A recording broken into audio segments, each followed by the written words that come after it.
it's Miss Tiffany here. I am in one of my favorite reading spots, my couch in my living room, and I have a cozy blanket for today because I'm getting ready to read. I hope you'll join me to hear chapter 16 and on today in Horten's Miraculous Mechanisms. Happy reading! Chapter 16. He reached the gala bingo hall at 10 to 11. There was a sign on the sidewalk outside that read, Early Bird Senior Citizen Session 11 a.m. The doors were already open, and the foyer was heaving with old ladies. Stuart tried to edge in discreetly, but they all seemed very pleased to see him. Hello, young man. Here with Granny, are you? Nice to see a young face. 8, are you? Or 7, maybe? He looked around for Leonora, but all he could see was a wall of sensible coats. It occurred to him that he might as well try to do some research while he was waiting, so he smiled back at one of the women and asked if she remembered the gala when it was a movie theater. Oh, yes, she said. Doing a school project, are you? Said Stuart. Oh, it was lovely then, she continued. A maitre d' at the door, all dressed in red and gold. He'd salute you when you went in, and a great big fish tank in the middle of the foyer. She turned to her friend. Lorna, this young fellow wants to know if we remember this place when it was a movie theater. Remember it? Said Lorna, who was all dressed in blue, including her shoes and glasses. We practically used to live here, didn't we, Vi? Lived here, confirmed Vi. Saw every film they ever showed. We used to sit in the balcony, and I always had a strawberry cone, and you always had a bag of toffees. Oh, those toffees, said Lorna. I had forgotten all about those. There was a machine just by the ticket office, wasn't there? You put in a 3p and you got a little bag full. Always exactly the same number of toffees. Baker's dozen, said Vi. Unluckily for my teeth, added Lorna. Both women laughed. Is it still here somewhere, the toffee machine? Asked Stuart. Oh, no, love. Everything went when it was turned into a bingo hall. I remember them tearing it all out. This place was just an empty shell. A bell started to ring, and in the sudden shift of bodies, Stuart spotted a guide dog and squeezed through to where Leonora stood waiting. It's me, he said, putting a hand on her arm. Stuart. She smiled, and the dog sniffed Stuart's knees suspiciously. On the other side of the foyer, a man in a smart suit flung open the doors into the main hall. Have you ever played bingo? Asked Leonora as the sensible coats surged into the hall. No, said Stuart. The next 30 minutes was a hideous embarrassment, surrounded by people 70 years older than himself and sitting next to someone who was actually blind. Stuart thought he might have a chance of winning. He was wrong. The caller announced the numbers at the speed of light. Everyone else had a row of at least 6 bingo cards, while Stuart only had 1, and he still couldn't keep up. At one point, he was so flustered that he dropped his pen on the floor, and one of the old ladies actually patted him on the head as he scrambled around for it. When Leonora, who had special braille cards, won a voucher for a shampoo and perm at a local hairdresser, the caller shouted out, Let the little lad collect it! Let's have a big hand for the little feller! And everyone applauded as he clumped to the front, beet red. That was very, very kind of you, said Leonora when he got back to his seat. Now let's go to the cafe upstairs and have a chat. She bought him a slice of banana cream pie, and they sat at a table by the window. The dog rested its chin on Stuart's knee while he ate. Is the pie nice? Asked Leonora. Fantastic, said Stuart. Leonora laughed. You sound just like your great-uncle. That was his favorite word when he was a boy. When he was a boy? You mean you knew him when he was my age? I grew up in the house that I live in now. At the bottom of our yard, on the other side of the wall, was the Horten factory. When they weren't at school, Tony and his brother Ray, your grandfather, were there all the time, playing in the yard, learning the trade. Well, Ray was learning the trade. Tony was practicing magic most of the time. I wonder whether you look like him. I remember that he had the most marvelous green eyes. Stuart looked at her own eyes, blue but sightless. But, he began. I could see then, she said. Never very well, but enough to watch and remember. It wasn't until I was much older, after I'd left college and started teaching, that I went completely blind. She leaned forward and ruffled the dog's ears. And luckily for me, I've got Pluto now, she said. I haven't got green eyes, said Stuart, but I'm very short, just like Tony. Oh, short, she said dismissively, waving a hand. Tony's height didn't matter. He was short in the way that a stick of dynamite is short, crackling with energy and ideas, and I can show you exactly what he looked like as a youngster. She fished in her bag and brought out a scrapbook. This was made by my big sister Lily, she said. Her voice trembled a little. She took a breath. It was her engagement present for Tony. Have a look at the first page. Stuart took the book from her and turned it the right way up. The words "Our Story" were inscribed in curly writing on the front. He opened it to the first page and his stomach jolted. There was a faded photograph of a small boy grinning from beneath the brim of a top hat. It was the very same small boy that he'd seen pulling faces on every single page of the book in the library.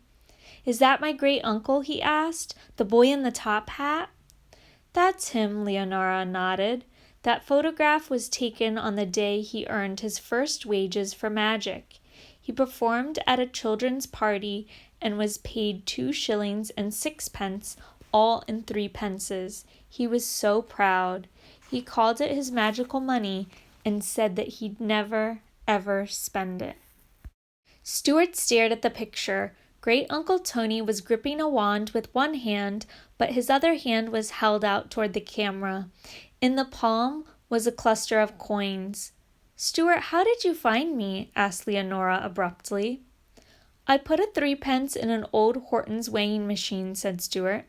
I know it sounds a bit mad, but that's what I did. And the needle swung around to 79, and the words Grave Street flat E were scratched into the paintwork next to it. He waited to see if Leonora would laugh or scoff, but she said nothing. And before that, said Stuart, feeling reckless, I put a 3 pence into a phone booth, and it rang even though the line had been cut. Again, Leonora was silent. And I found those 3 pences in a trick money box just like the one you showed me, and yesterday I found an old note in the false bottom of the tin, and it's from Great-Uncle Tony.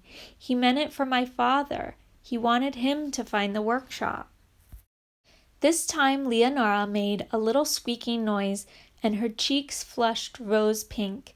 I knew it, she said. I knew Tony was behind it. Did the note say anything else? It said that he had to go away and that he might not be able to get back.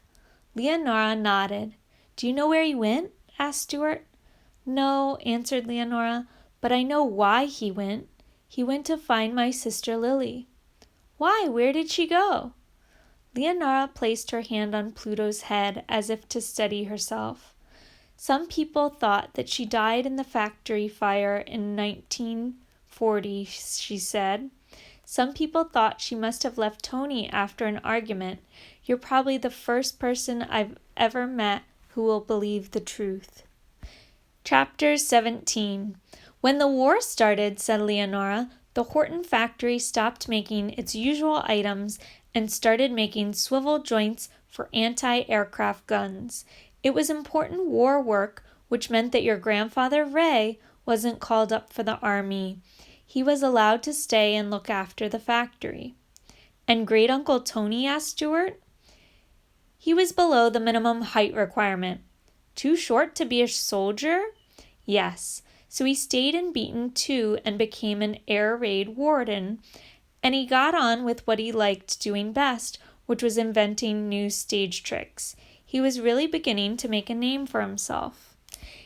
Teeny tiny Tony Horten, said Stuart. That's right. People still went to the theater during the war. They were desperate for entertainment, and he had more bookings than ever. And then Ray was asked to travel around to other factories to advise on making swivel joints, and Tony said not to worry and that he'd look after everything while his brother was away. "Oh," said Stuart, sensing doom. One evening, Tony and Lily were in the workshop. Night shift had just started in the factory. Tony was rehearsing a new illusion for his next tour. He never bothered with the things that other magicians used, like silly silk handkerchiefs or doves or playing cards. He might not have been interested in the family factory, but he was a brilliant engineer in the tradition of Victorian stage magicians, and there had been one of those in the family once. Did you know that? "The great Horteni's," supplied Stuart, dimly remembering the librarian droning on about the history of the Hortens. "That's right. Well, Tony was inspired by that, and by what he built for his shows were beautiful mechanisms, magical doors into nowhere, pyramids with sliding walls, mirrored arches with 100 reflections. I remember going to a performance, and though I couldn't see the stage clearly, I could see the glitter and brilliance of it, and I could see Lily disappearing and reappearing in her silver costume, and I could hear the gasps from the audience." Leonora stopped speaking for a while, and Stuart waited, picking up crumbs from his banana cream pie with a damp finger, idly watching a dove that had landed on the window ledge just outside. "I'm sorry," said Leonora after another minute. "I started thinking about Lily and Tony.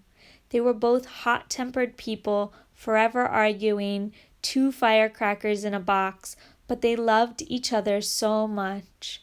Being with them was like warming your hands on a bonfire. I've had a busy life, but there hasn't been a single day when I haven't missed them.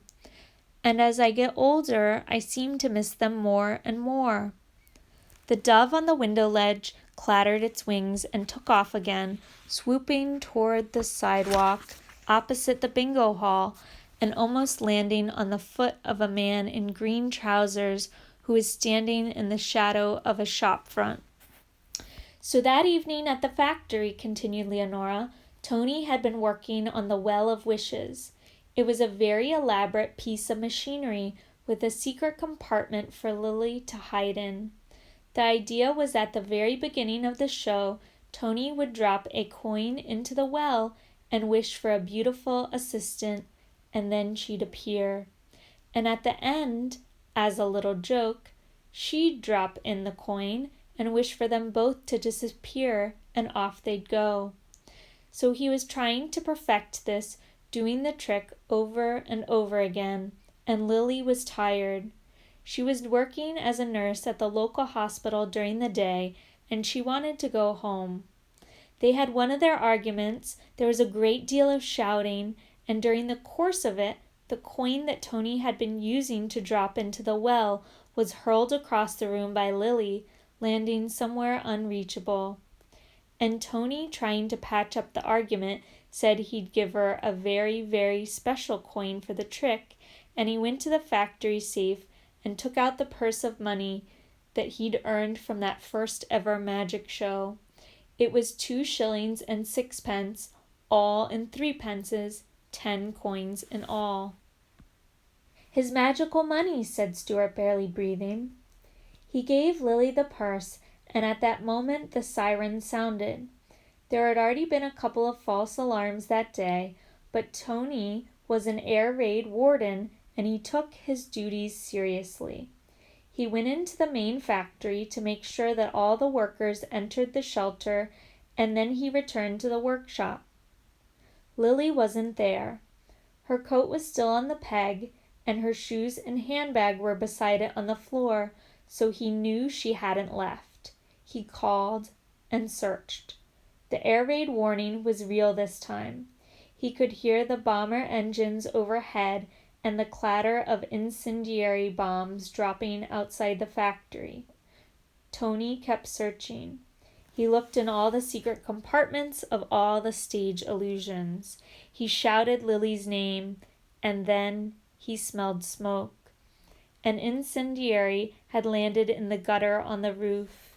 He climbed up through a skylight to try to dislodge it, but the fire was already taking hold.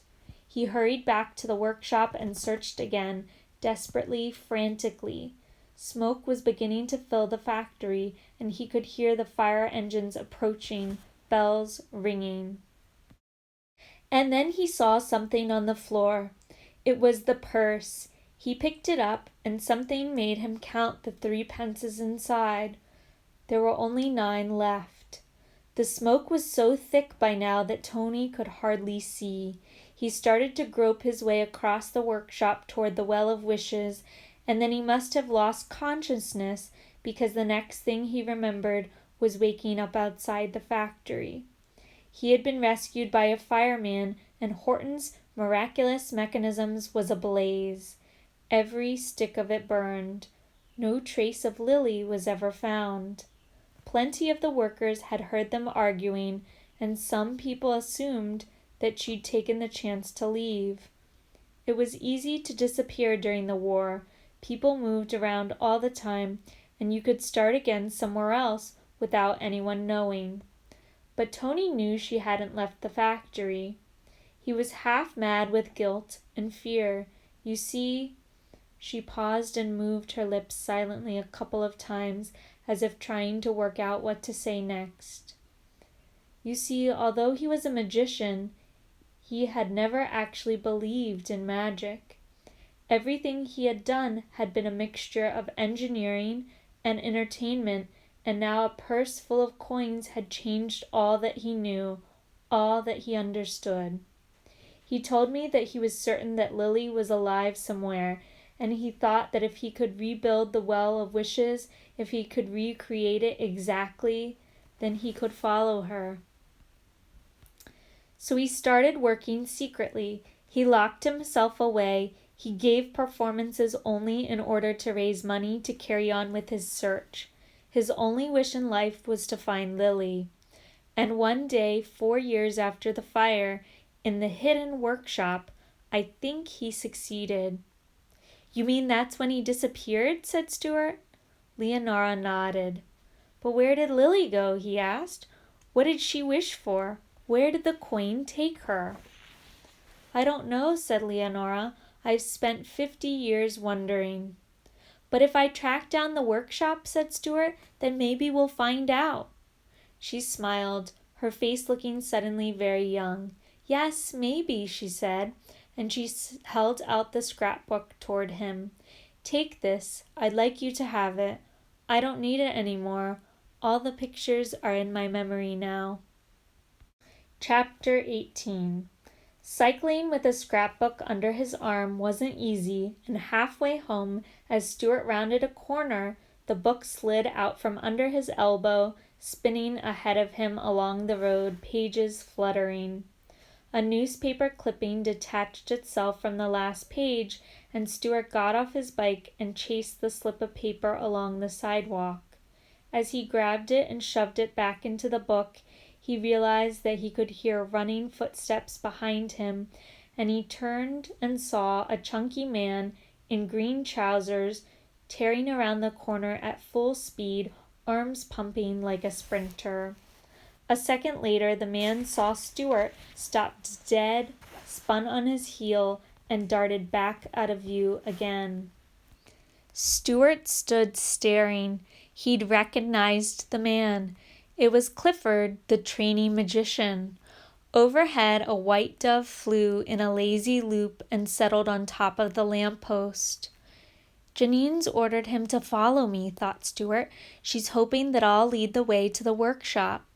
He got back on his bike again and pedaled off very slowly. He took the next left, cycled halfway along the road, then shoved his bike under a parked car and crouched behind it. Sure enough, 30 seconds later, pounding footsteps approached. They thundered straight past and around the next corner. Grinning, Stuart got his bike out again and rode home in the other direction. He felt full of purpose and energy, and as soon as he'd hidden the scrapbook in his room and had eaten a bag of potato chips, a ham sandwich, 4 pickled onions, a lump of cheese, 2 more pickled onions, and another bag of potato chips, he was ready to set out again. "Whither your current destination?" asked his father. "The library. Mom said they'd phoned me about a book yesterday." "Oh, splendid! Do you mind if I accompany you?" They walked there together, and Stuart waited until his father was transfixed by Volume 3 of the History of European Lexicography before he set off for the information desk. "Aha!" said the same man as before, his glasses still dangling on a chain around his neck. "It's our local history scholar. Stay there a moment." He disappeared into a back room, and Stuart waited impatiently, drumming his fingers on the desktop. "And here we are," said the man, reappearing. "We've reinserted the missing photograph. Do not forget the gloves." Stuart took the little book over to the table and eased the white gloves onto his fingers. He opened Modern Beaton, a photographic record, and spotted a little paragraph that he hadn't noticed before, tucked away in tiny print at the bottom of the title page. This booklet was commissioned by Horten's Miraculous Mechanisms as a permanent record of the firm's contribution to the life of 20th century Beaton. Stuart started to thumb through, and this time it was like looking at a family album. The little boy that was Great Uncle Tony gazed out from every page, making a different face in each. First in the phone booth, then beside the weighing machine, then by the swimming pool turnstile. "And that's the order I found them in," said Stuart out loud. There was a fierce shh from the man behind the counter. Stuart hunched down, embarrassed, took a piece of scrap paper and a pencil and started to make a list. Number 1, Main Street, phone booth, found it. Number 2, station, weighing machine, found it. Number 3, outdoor swimming pool, turnstile, found it.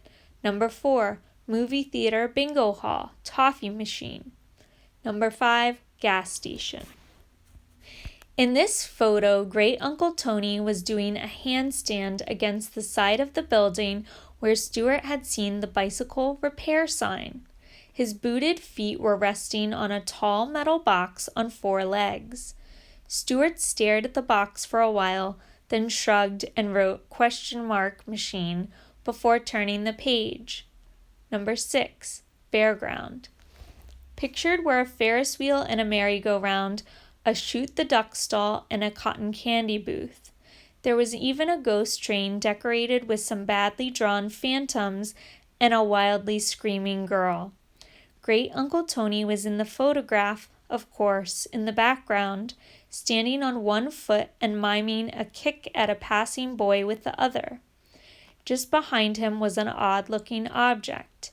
It looked like a huge upright ruler, as tall as Stuart's father. At the top of it was a round bell, and written down the side of the ruler were the words, "Test your strength." What appeared to be an enormous mallet on a rope was hanging from a hook beside it.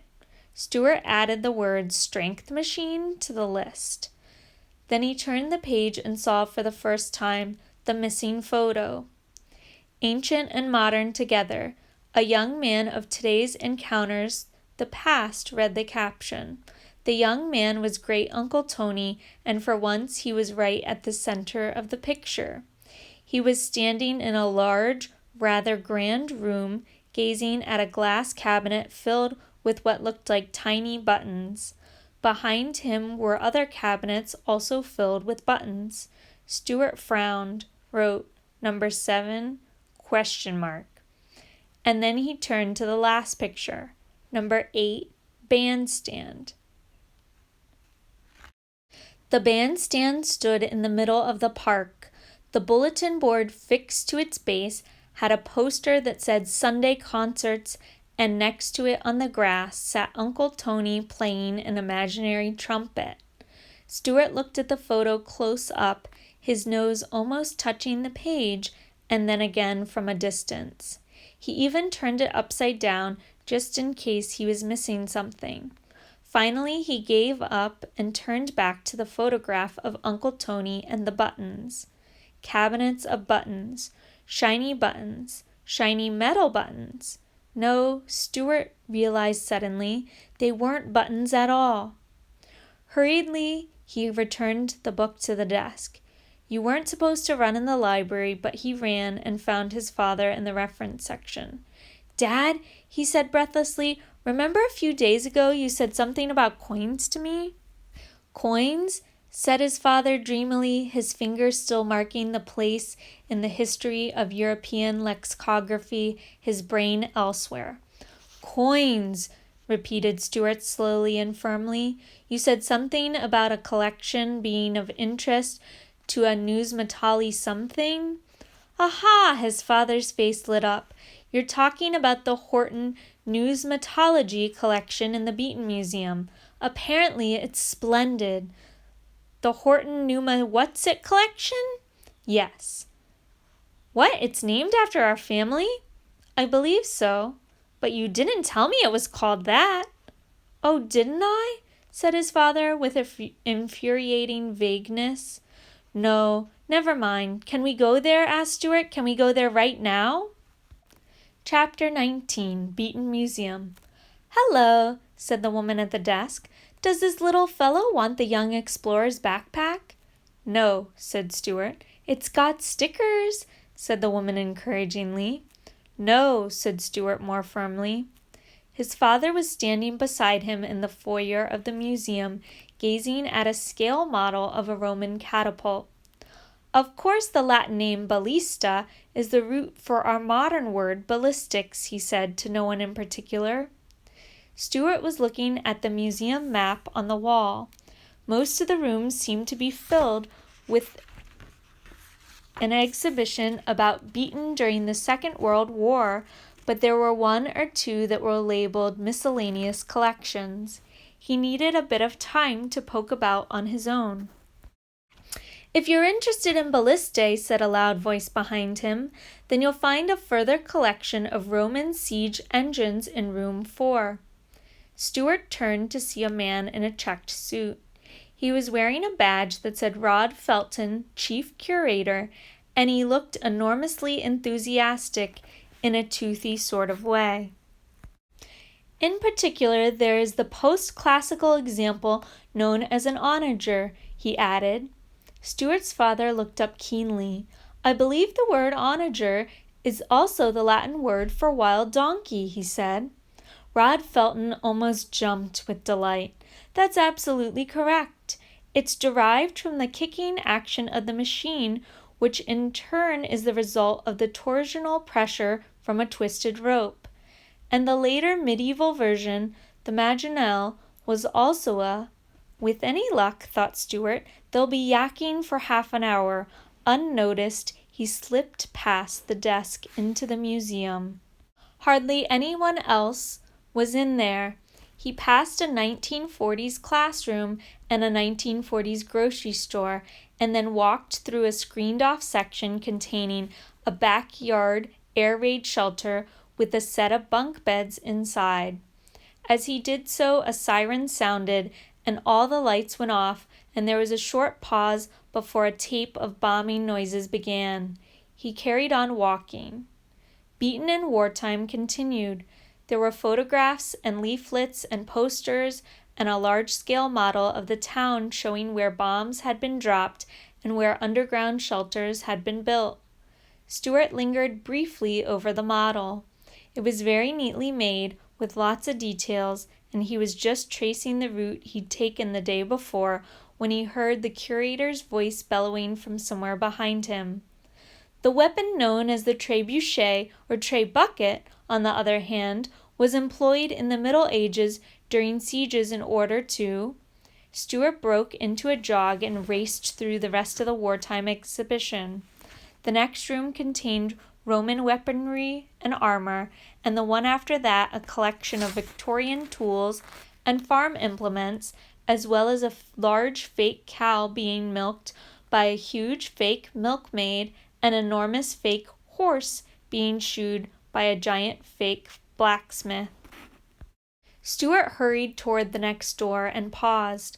There was a small brass plaque screwed to the central panel, the numismatological room, endowed 1922 by Horten's Miraculous Mechanisms.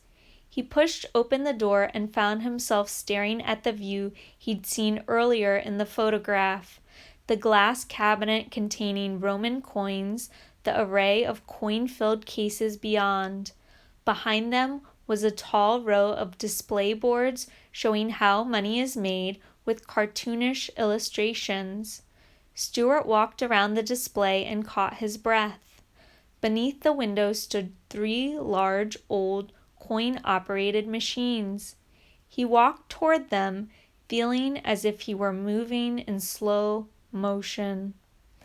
They were situated on stone blocks, roped off from the rest of the room, and a sign on the wall above them read, "Vintage coin-operated machinery from a variety of beaten businesses manufactured by Horten's Miraculous Mechanisms, collected and donated to Beaton Museum by Mr. Anthony Horten. Do not touch."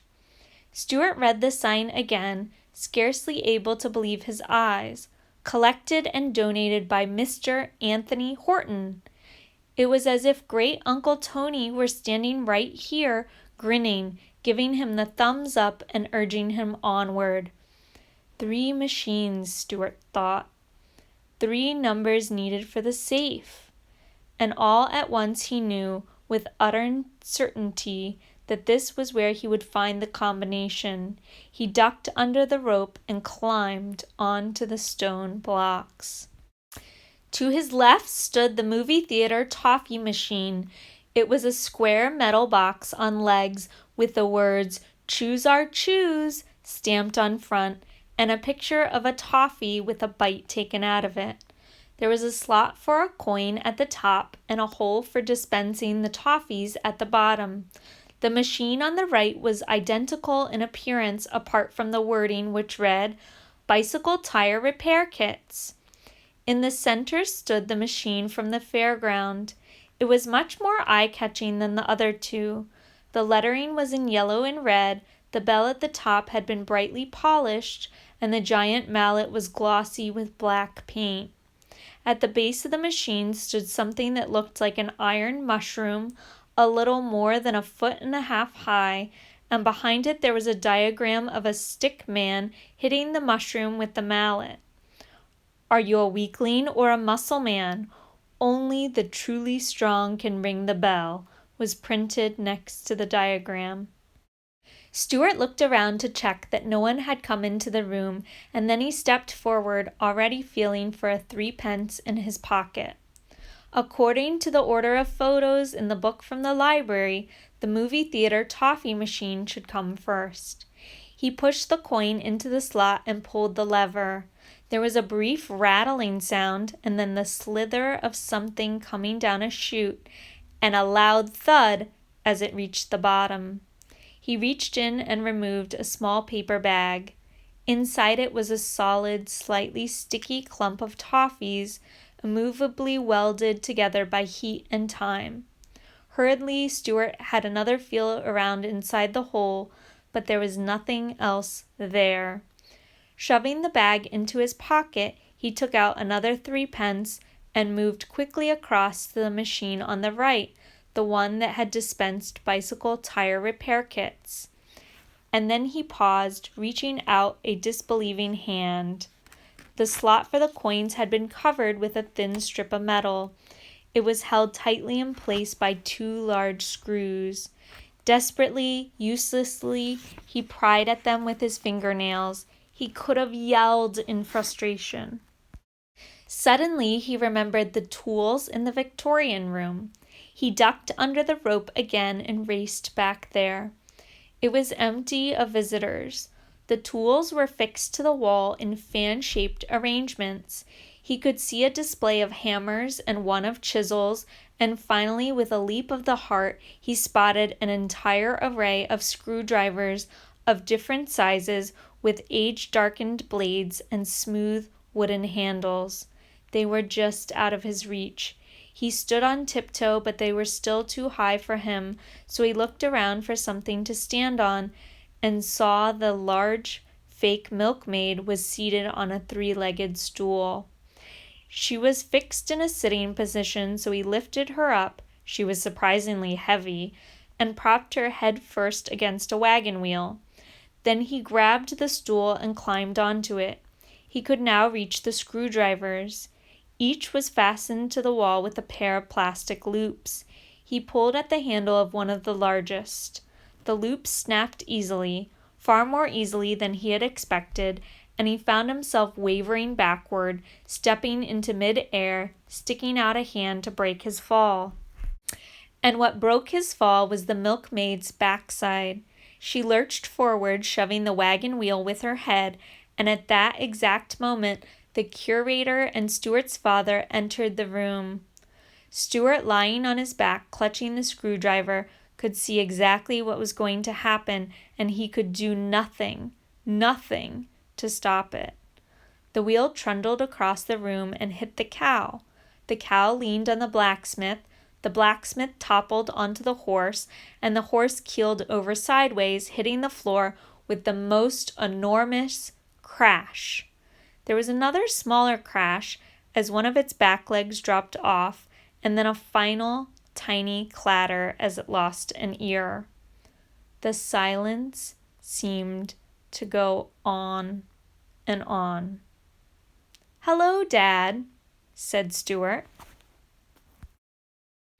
That concludes Chapter 19 of Horten's Miraculous Mechanisms. Thanks for listening again today, and I hope you'll stay tuned to see what happens next. Bye, Bobcats!